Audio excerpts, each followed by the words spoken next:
दिल्ली में प्रदूषण का स्तर काफी ज्यादा बढ़ गया है। बेहद खराब श्रेणी में पहुंच चुकी एयर क्वालिटी के चलते सिर्फ बीमार लोगों को ही नहीं बल्कि स्वस्थ लोगों को भी सांस लेने में दिक्कतों का सामना करना पड़ रहा है।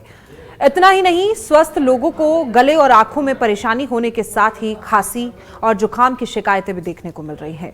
बढ़ते प्रदूषण स्तर को लेकर हाल ही में एम्स के पूर्व डॉक्टर और PSRI institute of pulmonary critical care and sleep medicine के चेयरमैन डॉक्टर गोपीचंद खिलनानी ने लोगों को सलाह दी थी कि अगर संभव हो सके तो 6 से 8 हफ्तों के लिए दिल्ली छोड़कर चले जाएं और अपनी सेहत को दुरुस्त रखें।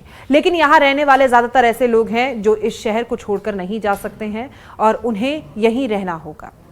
ऐसे में यहाँ रहकर कैसे खुद को प्रदूषण से बचा सकते हैं, क्या इसके लिए एयर प्यूरिफायर सबसे सही विकल्प है? आइए जानते हैं डॉक्टर खिलनानी ने इस बारे में क्या कहा।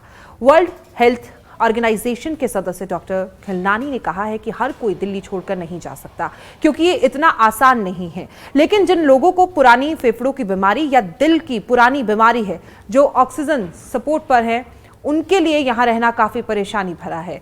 प्रदूषण के जो कण 10 माइक्रोन से बड़े होते हैं वो हमारे ऊपरी श्वसन मार्ग से आगे नहीं जाते, ये हमारी नाक से ही फिल्टर हो जाते हैं। लेकिन जो कण 10 माइक्रोन या उससे छोटे होते हैं, जैसे कि PM10 ये सब, और खांसी, सीने में जकड़न, जलन और बलगम जैसी समस्याएं पैदा कर सकते हैं, जबकि PM2.5 वो कण होते हैं जो फेफड़ों के सबसे निचले हिस्से तक पहुंच जाते हैं, जहां गैसों का आदान प्रदान होता है। ये और भी ज्यादा खतरनाक होते हैं, लेकिन जिस बारे में कम बात की जाती है वो नैनो पार्टिकल्स होते हैं, यानी बेहद ही छोटे कण जो 0.1 माइक्रोन से भी छोटे होते हैं। ये सिर्फ रिसर्च में ही मापे जा सकते हैं। ये सांस की नलियों और फेफड़ों की झिल्ली को पार करके खून में चले जाते हैं और फिर शरीर के अलग अलग हिस्सों जैसे दिमाग, दिल, किडनी और आंतों तक पहुंचकर नुकसान पहुंचाते हैं।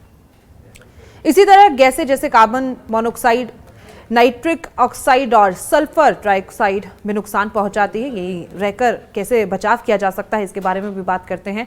धुंध या स्मोक हो तो घर से बाहर ना निकलें। जब भी घर से बाहर निकले तो N95 मास्क पहनकर ही घर से बाहर निकलें, बिना मास्क के बाहर जाना अवॉइड करें।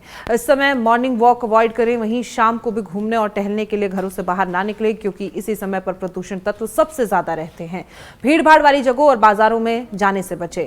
हवाई यात्रा कर रहे हैं तो भी मास्क का प्रयोग जरूर करें। घरों में एयर प्यूरिफायर का इस्तेमाल करें, हालांकि इसके लिए कुछ पैरामीटर्स हैं, उनका पालन जरूर करना चाहिए। क्या एयर प्यूरिफायर है सेफ विकल्प, इसके बारे में भी बात करनी बेहद जरूरी है। वो कहते हैं कि एयर प्यूरिफायर में एक फिल्टर होता है और अच्छे एयर प्यूरिफायर में ऐसा पदार्थ होता है जो गैसों को रोक लेता है। ये गैसों को अपनी सतह पर रोककर हवा को साफ बनाता है, इसलिए जो हवा बाहर निकलती है वो ज्यादा साफ होती है। इसे हमेशा चालू रखना चाहिए। इस दौरान कमरा पूरी तरह बंद रहना चाहिए। अगर दरवाजा बार बार खुलता रहेगा और लोग अंदर बाहर आते रहेंगे तो एयर प्यूरिफायर का असर बेकार हो जाएगा।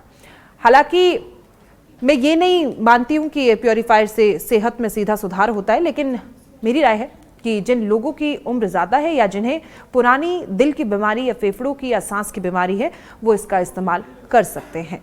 तो ऐसी ही खबरों को देखने के लिए आप देखते रहें News 18 JKH का डिजिटल प्लेटफॉर्म। धन्यवाद।